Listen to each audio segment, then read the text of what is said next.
भारत की खोज के इतिहास में कई महत्वपूर्ण क्षण हैं जो न केवल देश के विकास के लिए महत्वपूर्ण हैं, बल्कि पूरी दुनिया में विज्ञान और खोज के क्षेत्र में भी अत्यधिक प्रभावशाली हैं।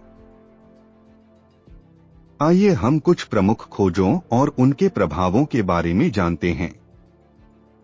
सबसे पहले हम उन महान वैज्ञानिकों की बात करते हैं जिन्होंने भारतीय गणित और विज्ञान को विश्व स्तर पर प्रतिष्ठित किया।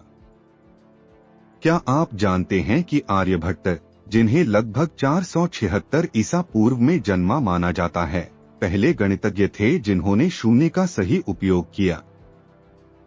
उन्होंने गणित में दशमलव प्रणाली को भी विकसित किया। उनके काम ने बाद में बहुतेरे गणितज्ञों को प्रभावित किया और उनकी खोजों का महत्व आज भी महसूस किया जाता है। अब हम उनके कुछ महत्वपूर्ण योगदानों पर ध्यान केंद्रित करते हैं। आर्यभट्ट ने पृथ्वी के गोल आकार और उसकी धुरी पर घूमने की जानकारी दी। उन्होंने चंद्रमा और सूर्य के बीच के संबंधों को भी समझाया। आर्यभट्ट ने बताया कि चंद्रमा और सूर्य दोनों के प्रकाश का मूल स्रोत सूर्य ही है।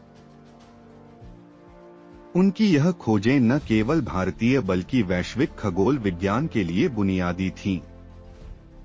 अब चलते हैं भास्कराचार्य के पास।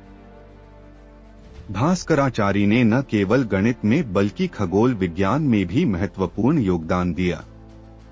वह भी एक महान गणितज्ञ थे और उन्होंने लीलावती नामक पुस्तक लिखी जो गणित के नियमों का सरल और सटीक वर्णन करती है। उनके योगदानों में गणितीय प्रमेयों और ज्यामिति के कई सिद्धांत शामिल हैं। उनकी शिक्षाएं आज भी गणित के छात्रों के लिए प्रेरणा स्रोत हैं। अब हम आते हैं आयुर्वेद की ओर। आयुर्वेद, जो कि भारतीय चिकित्सा की एक प्राचीन प्रणाली है, का विकास भी लगभग 5000 साल पहले हुआ था। चरक और सुश्रुत जैसे महान आयुर्वेदिक चिकित्सक इस प्रणाली के स्तंभ थे। चरक संहिता और सुश्रुत संहिता जैसी रचनाओं ने चिकित्सा के क्षेत्र में नई दिशा दी। ये ग्रंथ न केवल चिकित्सा के लिए बल्कि मानव शरीर की गहराई से समझने के लिए भी महत्वपूर्ण हैं। अब देखते हैं कि ये खोजें कैसे आज के समय में हमारी चिकित्सा पद्धतियों पर प्रभाव डालती हैं। उदाहरण के लिए, योग और प्राचीन भारतीय चिकित्सा पद्धतियों का आज विश्व स्तर पर व्यापक उपयोग हो रहा है। अब हम भारतीय भौगोलिक खोजों की बात करें। भारत के प्राचीन समय में महान जिज्ञासा थी जो भूगोल के अध्ययन में प्रकट हुई। पृथ्वी पर विभिन्न जलवायु क्षेत्रों का अध्ययन और उनके प्रभावों को समझने की कोशिश की गई। इसके अलावा भारत के कई महान भूगोलियों ने मानचित्र बनाने की कला में भी योगदान दिया।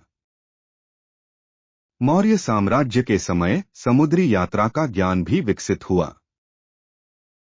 इसका उदाहरण चंद्रगुप्त मौर्य द्वारा व्यापार के लिए समुद्री मार्गों का उपयोग करना है। अब हम चर्चा करते हैं भारतीय धातु विज्ञान के क्षेत्र में। इस क्षेत्र में भी भारत ने महान खोजें की हैं।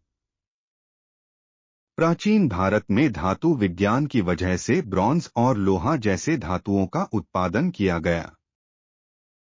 भारतीय धातुकर्मियों ने अद्वितीय तंत्र विकसित किए जो आज भी मान्यता प्राप्त हैं। उदाहरण के लिए, दिल्ली का लौह स्तंभ, जो लगभग 1600 साल पुराना है, इस क्षेत्र में भारतीय कौशल का प्रतीक है। यह बिना जंग लगे कई सालों से खड़ा है। क्या आप जानते हैं कि भारत ने विज्ञान और प्रौद्योगिकी में कई अन्य महत्वपूर्ण खोजें की हैं? जैसे कि भारतीय गणितज्ञों ने तिर्यक सूत्र, जो त्रिकोणमिति का एक महत्वपूर्ण हिस्सा है, की खोज की। इसके अलावा विभिन्न प्रक्रियाओं में रसायनों का उपयोग भी भारतीय संस्कृति का एक अहम हिस्सा रहा है। उदाहरण के लिए, भारतीय रसायनों का उपयोग औषधियों और सौंदर्य उत्पादों के निर्माण में किया गया। इतना ही नहीं, भारत ने आर्किमिडीज जैसे वैश्विक वैज्ञानिकों को भी प्रभावित किया। भारतीय खोजों ने विभिन्न क्षेत्रों में योगदान दिया है और आज भी हम उनसे सीखते हैं। विज्ञान, गणित, आयुर्वेद, भौगोलिक खोजें और धातु विज्ञान जैसे क्षेत्रों में भारत की उपलब्धियां हमें याद दिलाती हैं कि ज्ञान की खोज कभी खत्म नहीं होती। यह हमेशा एक निरंतर प्रक्रिया है। आज जब हम विज्ञान और प्रौद्योगिकी में लगातार विकास देख रहे हैं, तब भी हमें अपने पूर्वजों की खोजों और उनके ज्ञान का आदर करना चाहिए। ज्ञान की इस अनवरत यात्रा में भारतीय खोजों का स्थान हमेशा रहेगा। यह केवल अतीत की कहानियां नहीं हैं, बल्कि हमारे भविष्य के लिए प्रेरणाएं हैं। अगली पीढ़ी को इन वैज्ञानिक प्रगति को समझाना और उनके महत्व को उजागर करना हमारी जिम्मेदारी है। इसलिए आइए हम वैज्ञानिक सोच को अपनाएं और अपने ज्ञान के दायरे को और बढ़ाएं। भारत की खोजें केवल हमारी विरासत नहीं हैं, बल्कि हमारे आने वाले कल की नींव हैं।